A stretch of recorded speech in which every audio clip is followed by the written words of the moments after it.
Down. আমরা একদম টাউনেও থাকি না, একদম গ্রামেও থাকি না। তা বাড়িতে হচ্ছে আমাদের নারিকেল গাছ থাকে, সেটা প্রত্যেকের বাড়িতেই থাকে।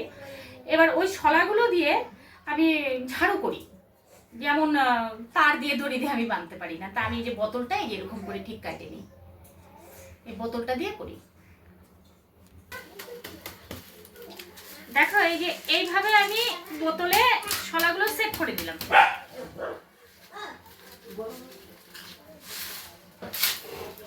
ব্যাস এরকম করে আমি এখন এই সেঁকে নিব। এই বোতলটা একটু আগুনের সেঁক দিয়ে দিলে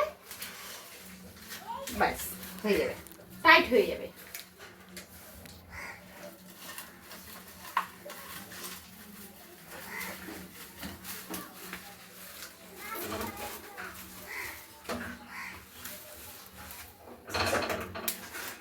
হয়ে গেল।